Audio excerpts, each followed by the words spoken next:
За би яг энэ дээр одоо би бас сэтгүүлч та бүхнийг уриалж байна. За маргааш нас гэхэд би иргэдийн сонсгол хийж эхэлнэ. За энд бол би одоо энэ зөвлөлийн гишүүд, хурлын хороодын гишүүд, төлөөлөгч нараа би оролцуулна.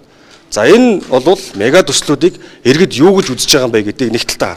Нөгөө талдаа энэ байгуулсан ажлын хэсгээр дамжуулж иргэдэд мега төслүүдэд үүсэж байгаа санхүүгийн бүх боломжуудыг бид нар нээлттэй болгож өгнө. Тэгээд иргэдэд энэ асуудлыг одоо хянах, шалгах энэ боломжоор нь бол хангаж өгнө гэж харж байгаа. Сүүлийн жилүүд нийслэлийн төсөв бол огцон хэлсэн, нэмэгдсэн гэдэг зүйлийг яриад байгаа шүү дээ. Энийг бол ер нь бол нийтгээр хэлцэж баталж байгаа шүү дээ. Ер нь ягаад төсөв ингээд огцон тэлээ, за үргэлжлэн зарлууд нэмэгдээд ингэж байгаа. Иргэдийн бол ягаад хяналттай яв.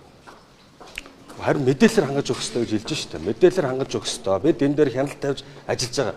Мега төслүүд Улаанбаатар хотод хэрэгжиж байгаа энэ төсөл хөтөлбөрүүд амжилтаа олж үр дүнгээ өгж байгаа гэж харж ирсэн бол энэ бүхний ард талд хулгай байгаа учраас бид энэтэй одоо эсэргүүцэлтэй тэмцэж энэ хууль шүүхийн байгууллагууд нь шалгадаг юм бол иргэдийн шүүхээр бид нар нээлттэй болоод шалгая гэсэн энэ зарчмаар хэрэгжүүлж байгаа. Иргэдийн хурлыг ажилуулах боломжийг Нямбатар олгож өгөх ёстой. Иргэдийн хурлын тамгач нь бол танд өөрчлөн одоо байгаа юу? Тэгээд өчтөр бол даваад орлогч таныг бас ажиллаа өгөөд хамт шалгуулъя гэсэн зүйл байна. Нөгөө тамга авсухтаад байна гэдэг. Гэхдээ тэгээд одоо ингээ харалт. Одоо надад бол тамга байхгүй л байгаа юм тест. Төрийн тамга хуйлтай, төр төшөх бас хуйлтай. Тэгэхээр төрийн тамга одоо байгаа газар их залаатай байгаа л гэж ингэж харж байна. За бүгдээрэнд маш их баярлалаа.